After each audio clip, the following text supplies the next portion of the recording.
আসসালামু আলাইকুম রহমতুল্লাহি ওবরকাতুহ। সম্মানিত দর্শক, জামায়াতে ইসলামী বাংলাদেশের আমির ডক্টর শফিকুর রহমান মূলত এই ভদ্রলোক এই মুহূর্তে বাংলাদেশের রাজনীতিবিদদের মধ্যে সবচেয়ে বেশি আলোচিত।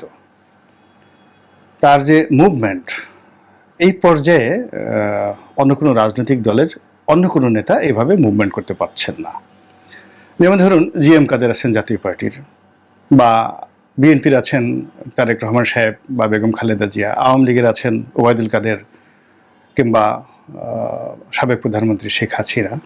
তো এই পর্যায়ের যারা নেতৃবৃন্দ রয়েছেন তার মধ্যে সবচেয়ে বেশি মুভমেন্ট করার সুযোগ পাচ্ছেন ডক্টর শফিকুর রহমান।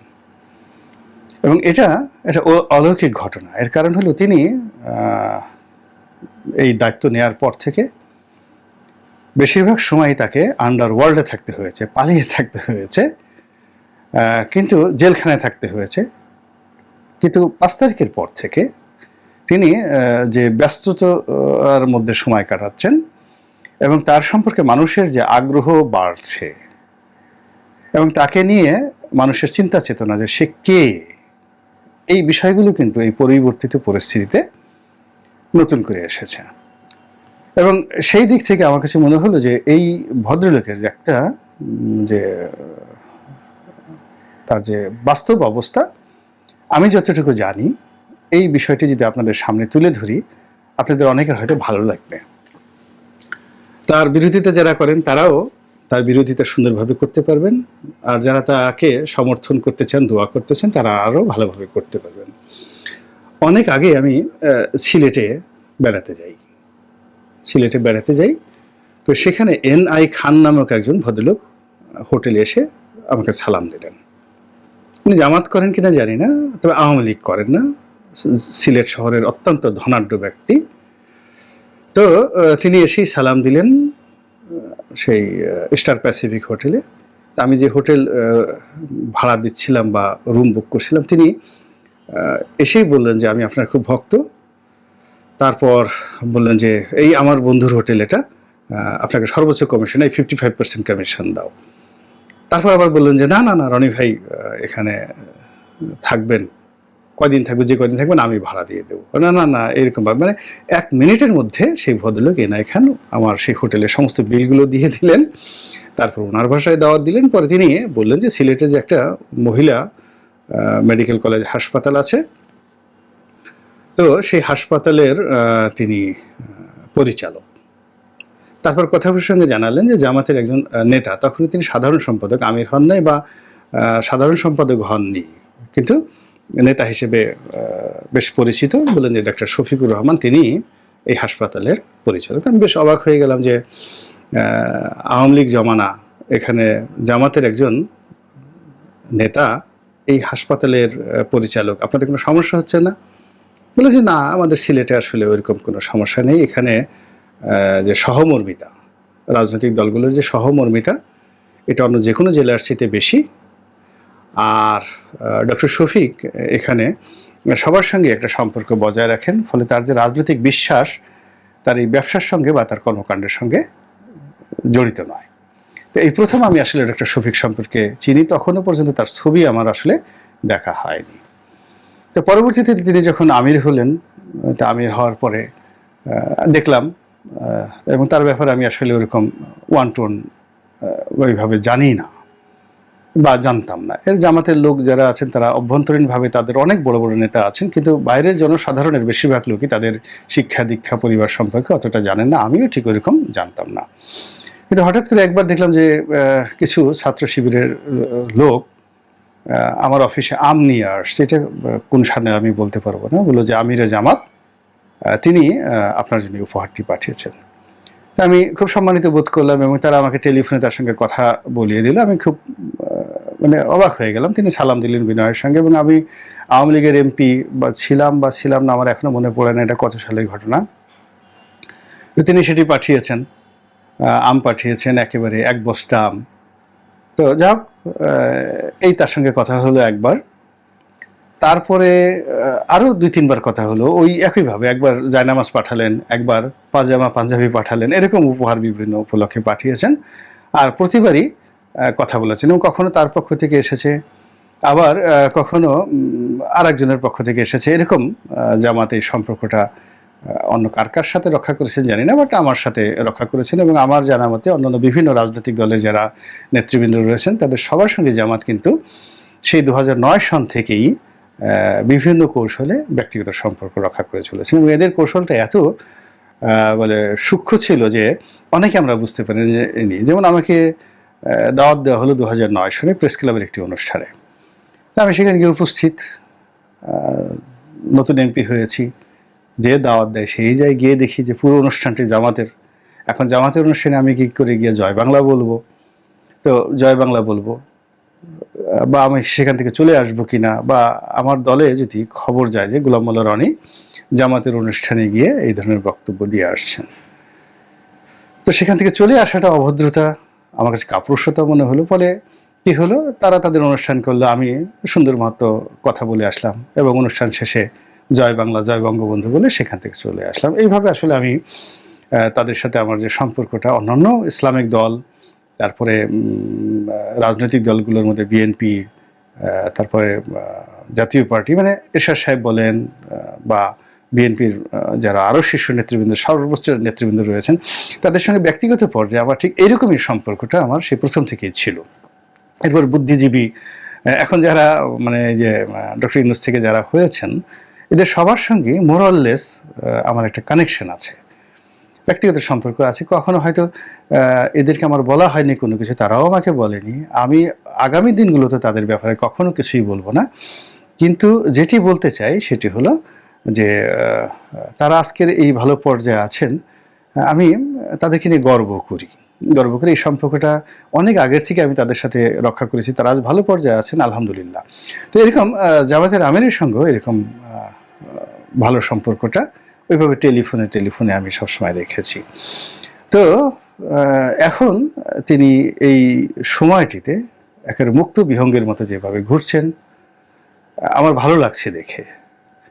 আর আমার একটু হিংসা লাগছে বা ঈর্ষা লাগছে যে উনি বয়স্ক মানুষ, দাড়ি চুল সব পেকে গিয়েছে, সে বন্যার পানির মধ্যে নেমে যাচ্ছে, এই গাড়িতে করে একবার সিলেট যাচ্ছে, আর একবার নোয়াখালী যাচ্ছে, আর একবার কুমিল্লা যাচ্ছে, আবার হাসপাতালে গিয়ে আহত রুগীদের দেখছেন। এই প্রাণ শক্তি আমার মধ্যে নাই। আমার এই সকালে পেট খারাপ থাকে, বিকালবেলা মাথা খারাপ থাকে, রাতে ঘুম হয় না। আমি চিন্তা করলাম করিটা কি?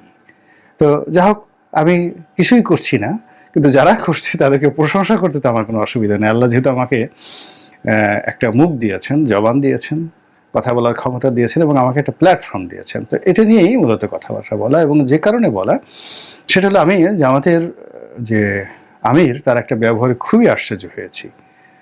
এতটা আশ্চর্য হয়েছি এবং অবাক হয়েছে যেটি বলার মতো নয়। তো ওনার কোনো টেলিফোন নম্বর আমার কাছে ছিল না, নেইও বটে। তো ওনারা বিভিন্ন সময় যখন উনি আছেন বা জামাতের অন্য কোনো নেতা আছেন, তারা তাদের ভিন্ন একটা নম্বর থেকে হঠাৎ করে সারপ্রাইজিং টেলিফোন দেন, তারপরে শেষে কথাবার্তা বলেন। এবং আমি সবসময় তাদেরকে যাকে বলা হয় খোঁচা দেওয়ার চেষ্টা করেছি, যে এইভাবে লাদেনের মতো লুকিয়ে থেকে, মোল্লা মতো লুকিয়ে থেকে আর কতদিন রাজনীতি করবেন, এভাবে নিজের সাহস করে বের হন, ফোন নম্বর করেন, আপনার ঝুঁকি কমে যাবে। যাও, কিন্তু তারা আমার সেই কথায় কখনো অভিমান করেননি বা আমাকে ছোট মনে করেননি, কিন্তু তারা তাদের কাজগুলো করে গেছেন।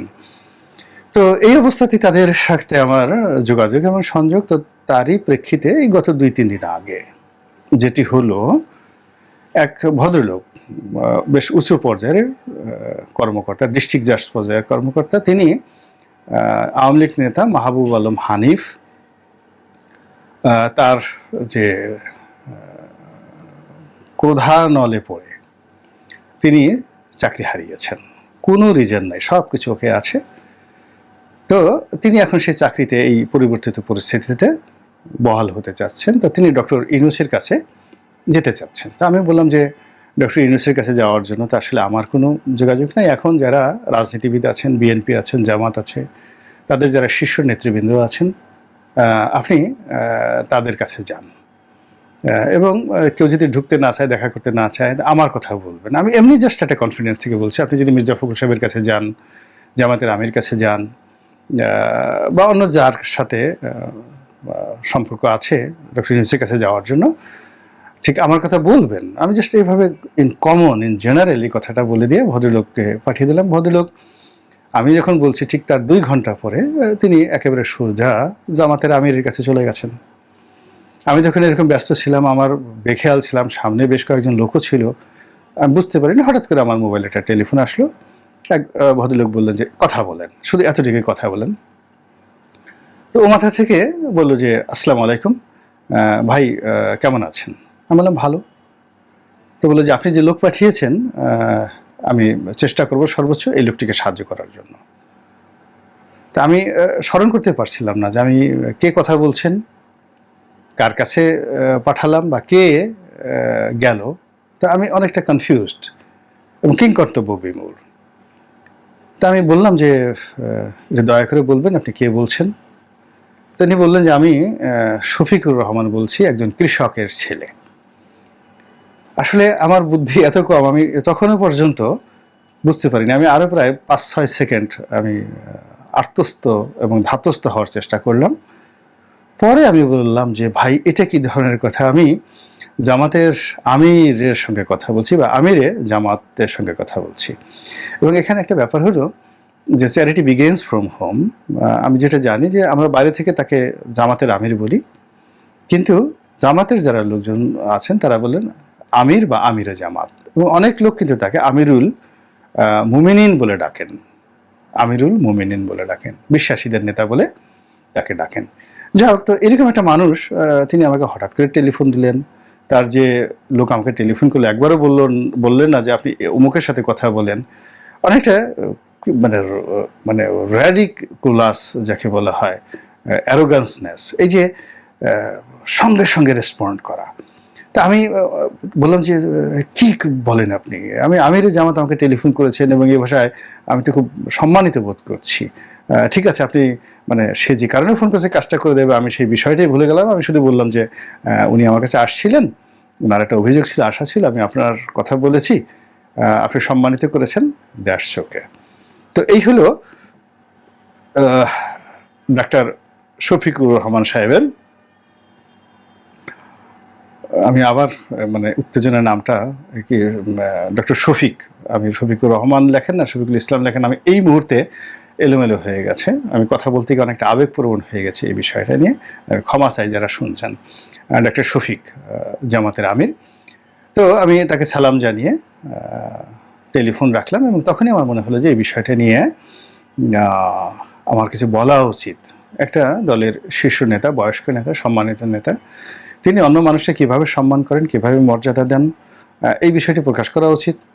2 নম্বর হলো যে তিনি এই বয়সে যেভাবে কাজগুলো করছেন সেটার প্রশংসা করা উচিত। তারপরে হলো যে এখনও যে এই সমাজে মানুষের জন্য কাজ করে এটা জানানো উচিত। তো এটাই জানালাম। আল্লাহ রাব্বুল আলামিন ভালো জানেন, যারা দেখছেন তাদের সবার প্রতি রহমত এবং বরকত আল্লাহ নাজিল করেন এবং আমিরে জামাত আল্লাহ তাকে হেফাজত করুন, হেদায়েত দান করুন, উত্তম যাজা দান করুন, এই দোয়া করছি। আসসালামু আলাইকুম রহমতুল্লাহি ওয়া বারাকাতুহু।